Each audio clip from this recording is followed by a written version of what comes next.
Workforce and workplace norms are shaped as much by popularized portrayals as they are by our lived experiences. From sensational headlines, like The Great Resignation, to successful series, like The Office and Silicon Valley, to skits and stories shared on our social media feeds, what we see shapes what we believe. Let's go behind the scenes to discover what's new now and next in the world of work, and we'll challenge the traditions of what it means to live well and to work well. This is Success from Anywhere. Today on Success from Anywhere, we'll meet the master mixologist who's expertly blending a base of great content with a balance of curiosity seasoned with connection.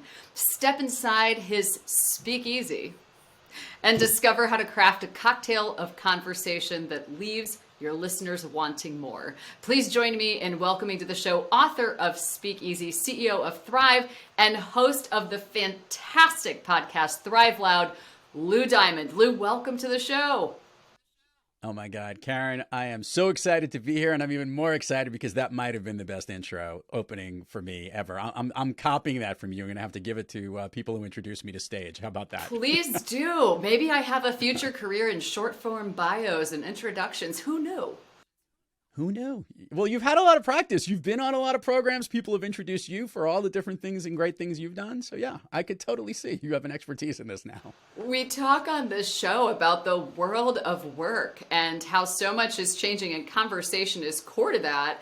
Before we go there, about some new tips for conversation and connection, I like to ask every guest, what was your first job and how did that job inform or inspire your career trajectory? Great question. My first job started when I was younger than I'm probably allowed to announce for legal work purposes, although we've probably passed some kind of statute of limitations. And that was that I worked for my father in his retail jewelry store. And what an experience this was. I'm not kidding you. I might have been 12 or 13 years old when I started working regularly, learning how to sell to customers. And it was a very, very small store. It was only 60 feet long and 9 feet wide. And imagine you had a counter that you had to stand behind where all the showcases were and where the jewelry was. So there was like one aisle and lane for customers to go in and out of, and you were really close with them. It was an unbelievable experience to learn how to connect with people at a really early age, really understand what their needs were, what they were shopping for.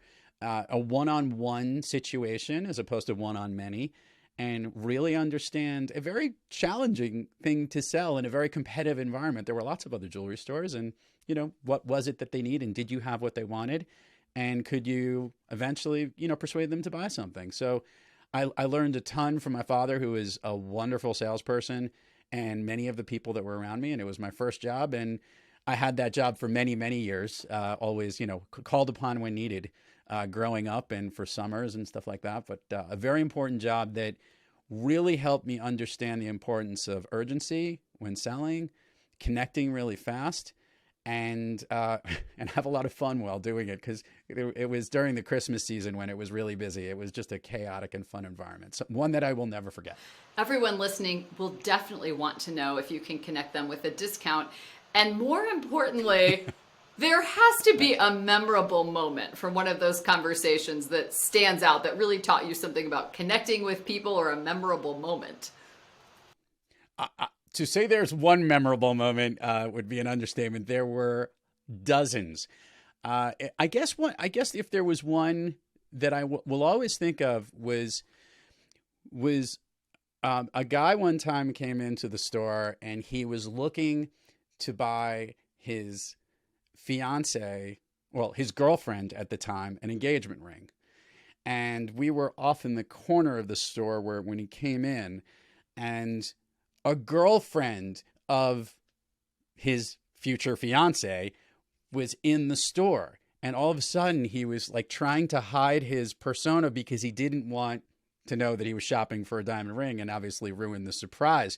So he actually asked me and one of the workers in the store if they could go over and kind of persuade this other person to either leave or hide him. And we actually put the guy in the back room and waited until this woman came out. So then he came out and he finished the purchase and stuff like that. But I will never forget it because we couldn't figure out exactly what he was doing. All of a sudden he took his jacket and like covered himself over like he was a secret agent of some sort. And it was one of those moments you never feel. And he bought the ring and they got engaged, and I have no idea where they are today, but that was a story I'll never forget. Hopefully they lived happily ever after. And I hope so, think too. about those memorable moments of what happens inside of the jewelry store when you unroll that beautiful piece of velvet, right? And put the attention into polishing the stone before you present it.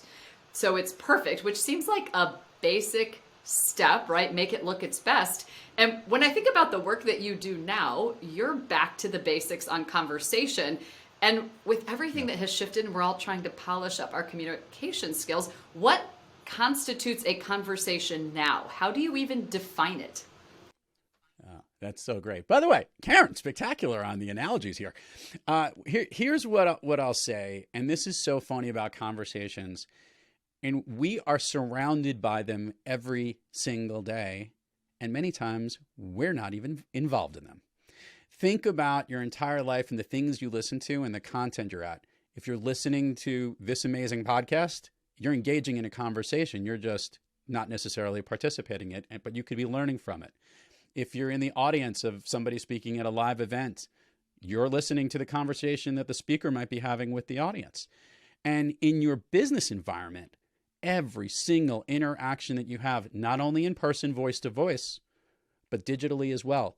Email conversations, chats through Slack, communication across the organizations, podcasts that go across internally in a company newsletters. These are all interactions that we're having with ourselves that are important things that we're trying to connect to.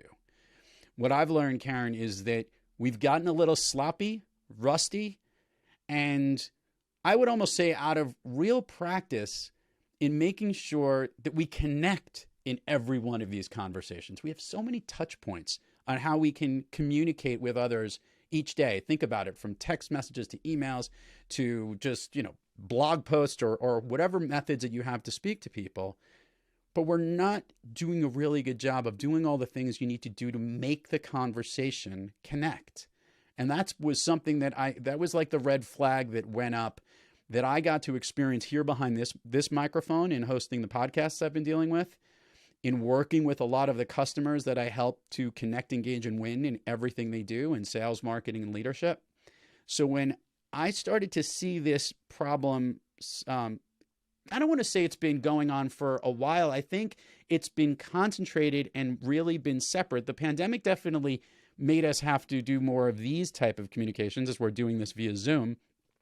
And that really emphasized the importance of penetrating this camera to connect with somebody, which is hard to do because we don't have the energy and the personality to shake someone's hand or be in the same room with them and feel the same energy and vibe that they do. So I realized we need to do something so that we can highlight all the ways that we can have better conversations and recognize where they are. And then something really important hit, and that was that there's a way to connect in every single type of conversation that you have. And that was the big light bulb that went off in my head. And that's what actually inspired me to write Speakeasy and wanted to share that gift with everybody. You're calling out a context shift we've all been living through. We define conversation so frequently as something that happens in person. You read about the person who's struggling with onboarding at a new company because they can't listen over the proverbial cubicle wall and learn from the people around them. We think about or can relate to sitting at dinner with someone and you're listening in on the conversation of the table next to you and filling in the blanks, usually, of your own hypothesis. We associate a conversation with something that happens live, synchronously, and in person. And your definition of a conversation makes me wonder what would change if we treated every interaction as a conversation. What would we do differently? How do you coach individuals and organizations to make that shift, to think about a Slack message or a newsletter, as you called out, as a conversation? What would we do differently to be more effective? One of the interesting things about this observation, and you're very astute to this is a little bit of a shift in the way we think about conversations. And where I recognized it actually was I felt I was using a different type of person, if you would, when I would be speaking about a conversation I witnessed or a podcast I listened to. It almost felt like I had established a relationship with the people that were having a chat and I wasn't even in the room. A connection was being created. And that brought to my attention something real important, Karen. And that is, you're right. It has an amazing effect that we can have if we can take all these different forms of communication and figure out what needs to be done so that we can connect. And I realize it has nothing to do with what we need to do. And it has absolutely nothing with the specific set of words or things we might need to say, whether written or orally in the way we communicate.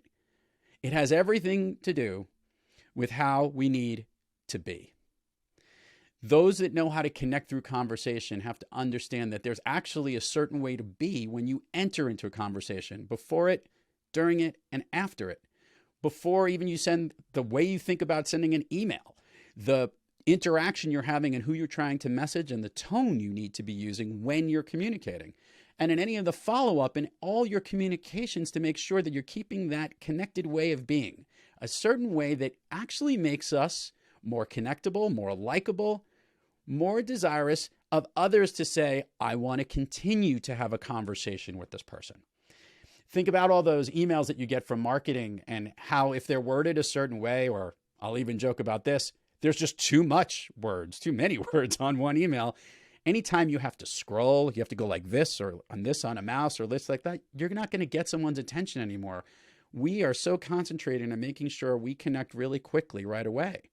So there actually is a way you need to be in the way you communicate, even just a written message. I wanted to translate that way of thinking, the Speakeasy way of thinking, across all these touch points. And it is something that is coachable, something you could put into practice each and every day, and that you could work on to get better at so that you do connect, engage, and win every single time. On this season of the Success from Anywhere podcast, we're talking about 9 to 5, this theme of the hours in which work happens. And one of the key drivers of these return to mandates or return to office mandates is the concept that to connect, we need to be in person together. And what I appreciate about your book, Speakeasy, is that you created what I would think of as your signature cocktail for connecting through conversation. You talk about your 7 C's, and it's this getting ready and connecting and getting people to end with the tell me more and want to stay engaged. What are the 7 C's in this signature connection cocktail you've crafted? I'm not going to go through all 7 because, as I joke about in the book, by the way, that I never actually remember them, and that's why I wrote them down, but I do have an understanding of most of them. If you think about great conversations that you have, there are certain elements, and they all happen to start with the letter C, that make a conversation engaging. First of all, to start it off, the content itself. The conversation is content, is something you need to think about. Just as I mentioned, the last thing I see before I go to sleep at night is some late night talk show of a conversation that's taking place. It's actually the last thing that's actually going through my ears before I go to sleep. And when I wake up and I see my wife, I start having a conversation with her. It's the first thing we do, right? But content, if you think about it in that regard, the conversation is where we learn, it's where we grow, it's where we gain information, where we actually grow the worlds that we're in. So it is a tremendous resource to us. And again, as I mentioned, all those touch points are different content. But the content is engaging sometimes, but it needs context, one of the other 7 C's, to make sure that we have the contextualization to make that content relate to us. And this is so important because so often someone will tell a specific example of great story or whatever it might be, but if you have no context to where that actually is, it's hard to make that conversation connect. So those two actually go hand in hand very, very often. Cadence is actually something really important that I know happens in every conversation. There is a rhythm to what we like to hear and a familiarity. Listeners who don't know this, Karen and I have spoken on numerous podcast episodes together, and I could tell you that if you listen to probably the second or third one, we probably established a cadence that works between us, a rhythm of how we like to ask questions or what we like to talk about. And she's obviously smarter than most people on the planet, so we need to actually speak. I have to elevate my game and elevate that cadence within it. But in conversation, there is a speed. When you start to see the people that you grew up with, you'll actually may even speak in maybe the accent or the pace or the rhythm that you did when you were younger. We establish rhythms with those that we have connections with, but we have to figure out that little dance in the beginning of a conversation, because when the cadence isn't on rhythm or a little off, it's hard to connect. When we find the right speed, the right understanding, and where that is, that's where the conversations get in line. And I don't have to go through all of the other C's, but I could tell people to go check out the book and look for it. One of the last pieces I know is connection itself. The goal of every conversation is actually to make a connection and have more conversations with the person you're speaking with. So you have to think that a conversation does have a kind of a beginning and an end, but also has to pick up and have a starting point, because that's what we want in conversation, to establish that connection with somebody that you know you can go to, that you can start to begin trust with, and you could start doing business with more efficiently, effectively, and clearly. I know that's another part. And clarity actually is another one of the C's. And making sure you're clear. I want to make it clear as I'm speaking right now, no conversation will be engaging if you do not understand what the person is talking about.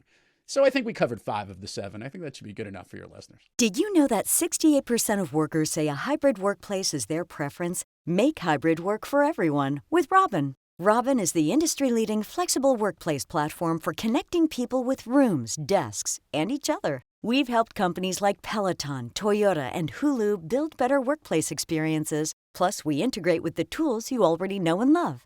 To learn more about how we make flexible work a reality, visit www.robinpowered.com. We think about putting more effort into preparing for a presentation, a formal presentation to a customer or to win our boss over on an idea than we often do perhaps about the newsletter that goes out or the quick text message. All of these are forms of conversation. And when you were talking, Lou, I was reminded, and some listeners might be surprised to discover, that all cocktails, as you know, are derived from 6 basic cocktails. That's it. That's right. Literally nothing new under the cocktail sun, as it were.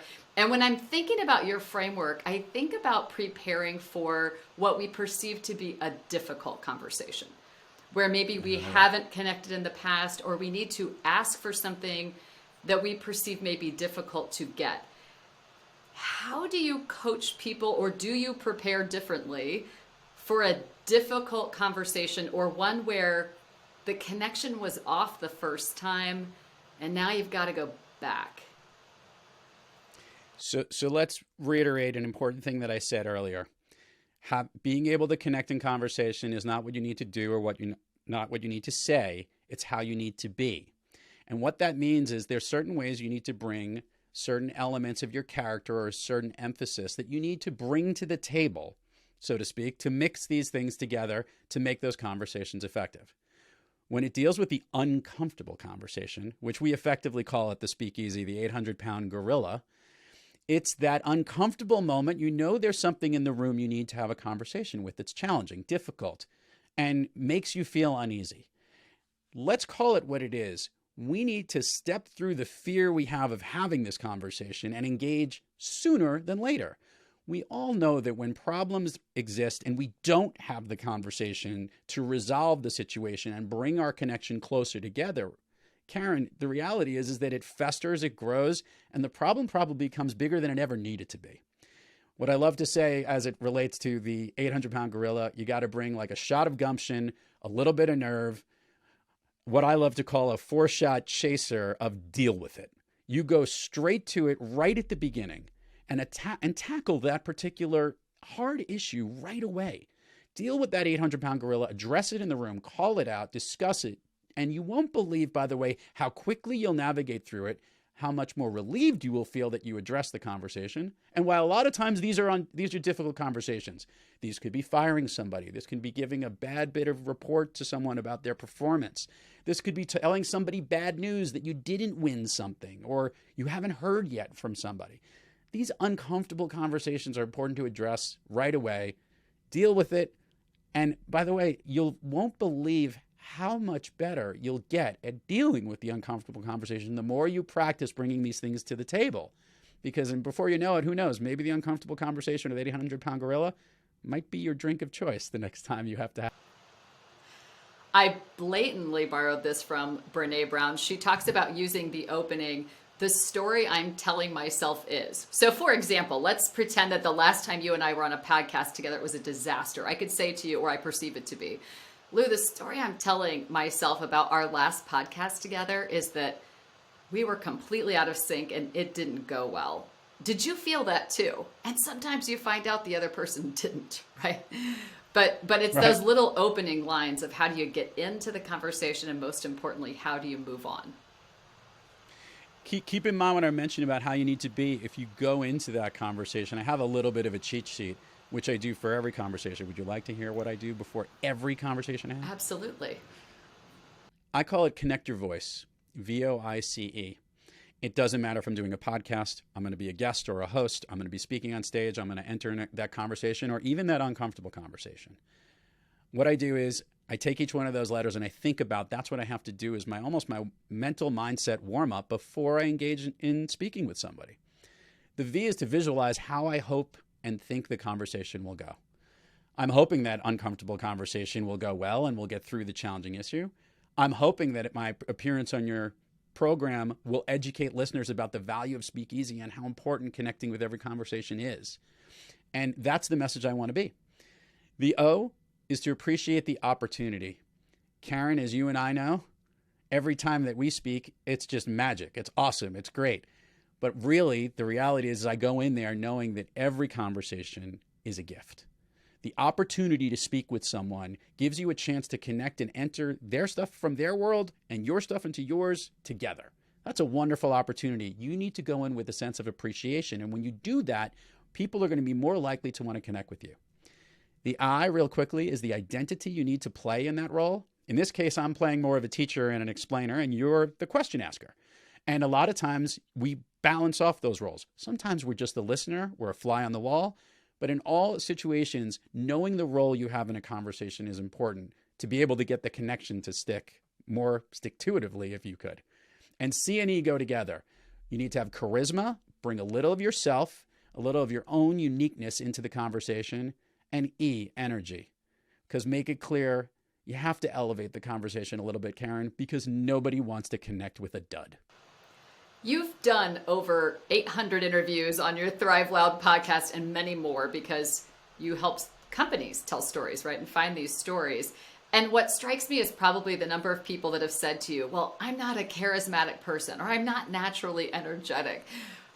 How do you create connection and find that in people when you're having a conversation? Because we all know there's a moment when there's a spark and you see someone go from nervous or disengaged to just lighting up. And I'm guessing thousands of interviews into the kind of job you do, you've got some detectable clues when we're on the side of asking the questions or engaging.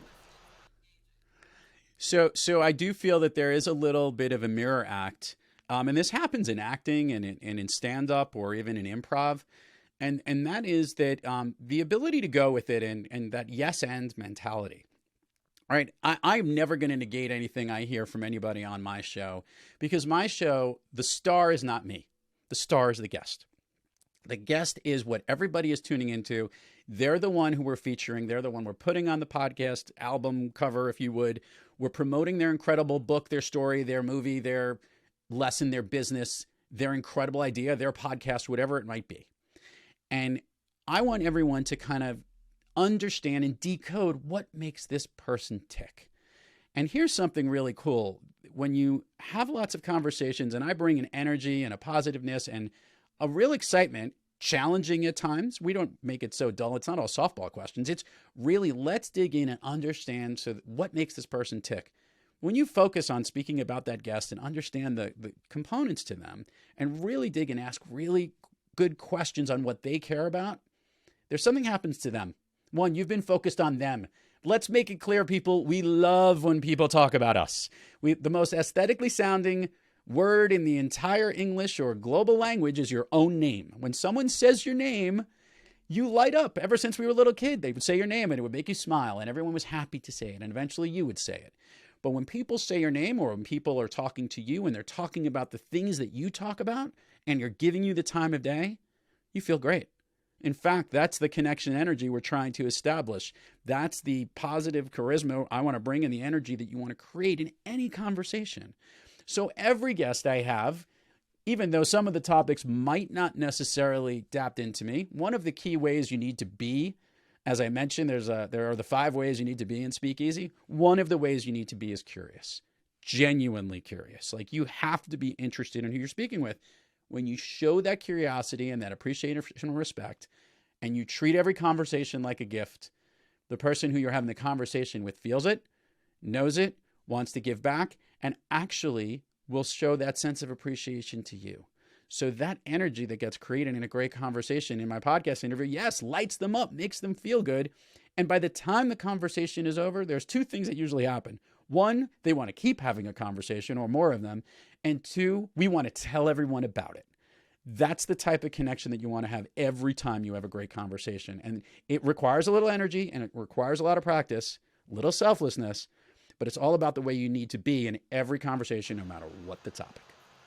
There are 2 words that will strike fear in the heart of some large percentage of our listeners right now, and they are networking event.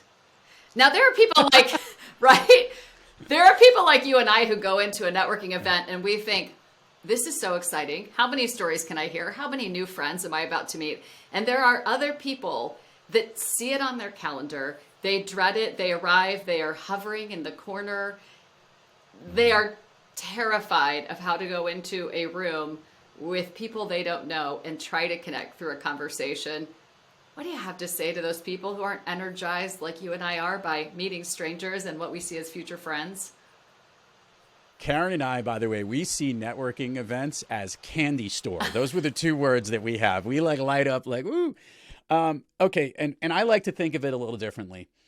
I don't like the word networking. I want to make it clear we all need to network. Networking is essential. We need to do this. It's part of our job. It's part of our lives. It's part of making sure we're connected into the community and society at large. Networking is something we have to do. But the word networking or network is overused. And because of the technological reference to networks that we have, it almost has a little like, oh yeah, it's like a whole busy-botchy kind of mixture of wires and things that you have to deal with. So while, yes, you need to network, I don't like that word. Karen, the word I like to use is connect work. I want to make connections with those in my network.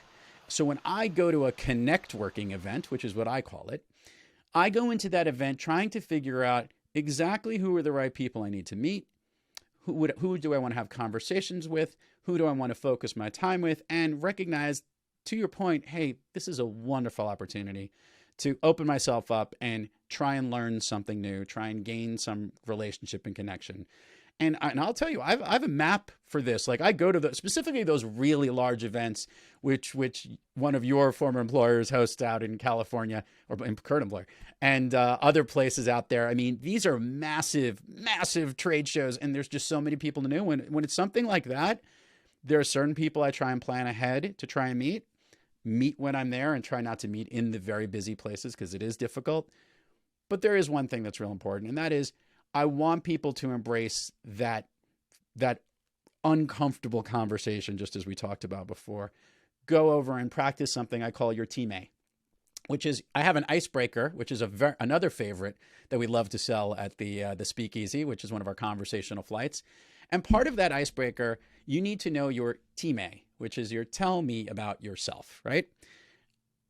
Come up with a team A that's actually really fun when you go to meet somebody for the first time, because nobody wants to know or will ever learn who you are just by your job title or the company you work for. You don't need to say, hi, I'm the VP of such and such a company, and this is what I do. That is a job that you do. That's great. But really what you want to know is what your name is, your full name, maybe where you're from or who you work with. That's okay. And then something you're passionate about. I've actually done this a couple of times, Karen. I've gone to a group. Hi, my name's Lou Diamond. I'm from just outside New York City, and I love country music. And people hear that all the time and go, you are kidding me. How does a guy from New York City love country music? And it's a conversation starter, by the way. You could talk about what music you like or what you don't like or whatever it might be. Best response I'd ever had from somebody was this woman who said, hi, my name is, I can't remember her first name. I'll just say, hi, my name is Karen. I am studying to be a sushi chef, and I can't wait to travel to Osaka next year. And I remembered saying, this is awesome. I want to learn more about this person, whoever she is. And by the way, I then learned that she is a systems engineer for a large company, and she has lots of passions and interests. And here she was. She didn't say she was a systems engineer. She talked about the things she loved first. Just think of it this way. When you go to meet somebody, wouldn't it be nice if someone walked away from the event saying, wow, I met Karen at this particular event. What a wonderful person. She's not just somebody that works for a large tech company. She's a 3-time author. She hosts a podcast show. She's passionate about connecting with people. That's what you want people to walk away from. So start with your superpower. Share and unleash your superpower when you go to these events. And I love to say this, one of the ways you need to be in a conversation, be super. Let those superpowers be unleashed. Go in there and be an absolute superstar and be excited about it. And yes, those nerves that you have about meeting people are afraid maybe you won't find the right person or are uncomfortable with it. Practice your teammate. Practice telling people about yourself. Bounce some of those ideas around. See how they work. What's the difference? The reality is, in a trade show of 10,000 people, you're trying to stick out. But in other situations, people see your name on a name tag and they associate your company. That's one thing. But you want them leaving to know who you are. And when you leave a trade show like that, trust me, and you practice this enough, you'll want to have more of these conversations with these people. You don't need to meet everybody. I want to make this caveat. Pick a small niche of what you want to meet and try and also set up times to meet after the trade show too, or the big networking event, whatever it is, because it's really hard in a lot of those situations to spend a lot of time because there's not enough time to do and a lot of people to meet. Be productive and efficient and have fun. And here you are still talking about this person years later. Every life has a story, and these great connecting conversations invite people to share the story, to your point of, what are you passionate about? Yeah. I still think, by the way, Karen, she ended up purchasing a sushi knife somewhere in Osaka. And I remembered, that's the visual I will always have, was this very unbelievable, they're very expensive for those who ever know this about sushi knives, beautiful knife that she got in Japan, and she is still taking sushi lessons and cooks often. So it's really cool. I wouldn't be surprised if one day she ends up opening her own place. It would be really cool. Have to go find her. You'll be your first guest. And when I was hearing you share your story, I was reminded of interviewing candidates for a job. And at the end, the finalists got down to the panel presentation. You know, we gave you a problem to solve. You're going to come in and share it with us. We're testing your ability to communicate and analyze data. And we asked each of these finalists to do one slide to introduce himself, herself, themselves. And I can still remember, and your story sparked it, a gentleman who gets up and he's getting ready to do his panel interview, and he pulls up a slide, and it has a picture of chicken fingers and a myriad of dipping sauces. And this is his introduction. I still remember it. Chicken fingers are the finest food ever made, and dipping sauces are phenomenal. My favorite is ketchup, followed by honey mustard. I mean, he had a stack ranking. When we eventually hired him, we got him ketchup, all of the dipping sauces, because we all remembered them, and we took him to his welcome lunch at Chicken Fingers. I just thought it was so funny. He didn't need to tell us like all the things he had done before in his 25 hobbies. He's like, I'm going to tell you the finest food ever made is Chicken Fingers. And I thought, that's bold. I still remember him. We hired him. That is amazing. I've got a bunch of those. I actually gave a speech to a bunch of college students 2 days ago. And it was over a weekend thing, which is, don't ever speak to college students over a weekend. But what I will tell you is that I shared that I could probably remember almost every single person I've ever hired because there was that one unique thing that they shared about themselves that always stuck out. This one woman, I remembered, she created a math camp. To this day, I always think about that. She created a math camp for some, as she would say, some mathy, nerdy kids that wanted to do something during the summer and have fun doing math. And I'm like, this is amazing. And it always stuck with me. And there are many other people who have these unique things. So I say this to everybody. We all have something special and unique about ourselves. what we connect with is not what makes us look like everybody else or what company we work with or a cool title that we have. It is something really special and unique about us, and the uniqueness of us. That is what we're trying to figure out when we connect with people. That is what we're looking for, because it's a piece that we might not have, and we love to add those little collections into our jigsaw puzzle of life of matching all these different things together. So just think about that. So if you're afraid in any of these environments about sharing some of that stuff, maybe it's more about better solidifying your story and your message better and understanding how valuable it will be to that one person in the room who would benefit from one of your special gifts and talents that you have. Speaking of special gifts and talents, you have one on your podcast that is your lightning round, where you ask people questions. And the lightning round, because if you believe imitation is the highest form of flattery, now is your moment. I think about this as the virtual water cooler segment. And imagine you and I intersect each other at this mystical, magical place we all seem to love and miss now, called the water cooler, where spontaneous conversations happen. And I am going to invite you to connect not only with me, but with all of our listeners during this water cooler conversation comprised of 5 quick and easy questions. Are you ready, Lou Diamond? I am turning the mic of connection onto you. Born ready, Karen. Bring it. What time of day do you do your best work? Early morning, before 9 o'clock. Early riser. If there were no dress code, what would you wear to work? What I'm wearing exactly right now, a black t-shirt, jeans, or comfortable like Lululemon guy pants. Those things are really good. And very comfortable, cool, dark sneakers. If you weren't doing what you do right now, what would you be doing? I really love what I do, Karen, so I can't say I would be doing anything else other than the work I'm doing. But if there was something else, it would be playing golf, maybe. That is a great job. And what is the part of your daily routine that you most look forward to? That's a great. So, well, I'm going to break it into it. Anytime I get to have a conversation with somebody with whether it's my client or a prospective client, I love just as we talked about the candy store of going to a networking event, connect-working event. I am a big fan of having conversations with the people I work with, not through email, not through social, not through chat or text, but actually having conversation. I do look forward to that every single day.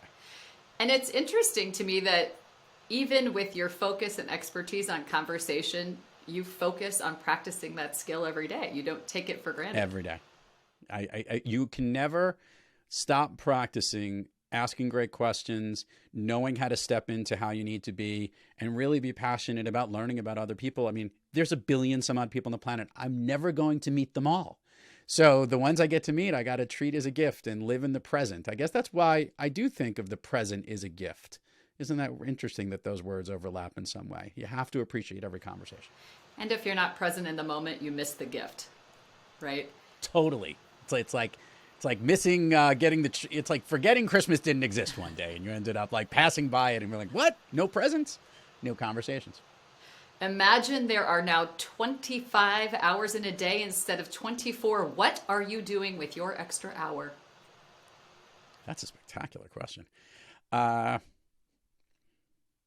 I was going to say sleep, but I'm not going to say sleep because I do love my sleep. I would say with that extra hour, I would take 1 hour and it would rotate. I'd work on myself.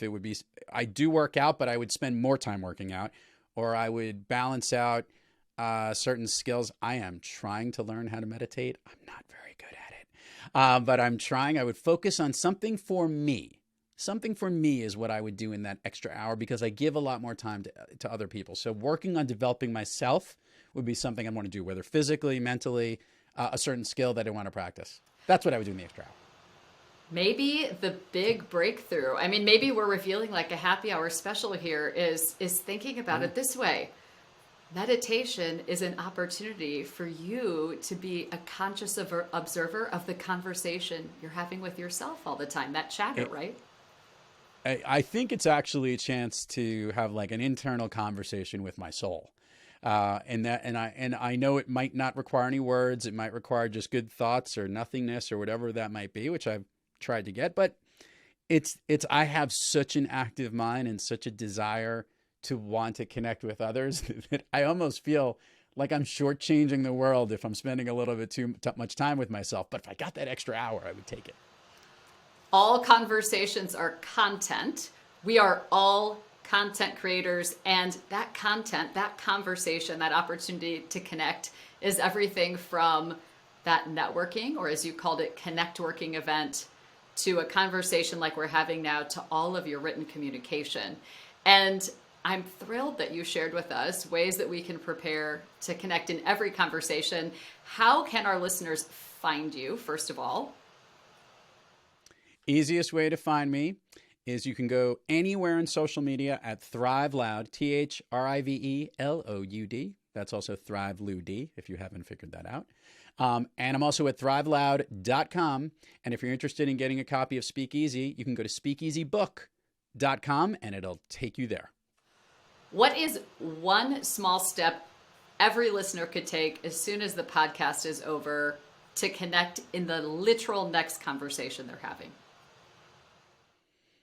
I want them to think about that connect their voice, that exercise I spoke to you about. Visualize the conversation, appreciate the opportunity to have a conversation and treat the conversation as a gift. Know who you need to be, bring your charisma, and lift up the energy. Do that in every conversation and try and do it beforehand. You won't believe how much more you'll find your conversations engaging, connecting, and really lead you towards whatever that initial purpose and the vision that you had for that conversation would be. Thanks to Lou Diamond for inviting us to step inside the Speakeasy today and discover how to mix up the next conversation into something that results in connection. As a reminder, success is not a destination. Success is not a location. Success is available to anyone, anywhere, anytime, even inside of your very next conversation. Thanks for joining us, and make it a great day.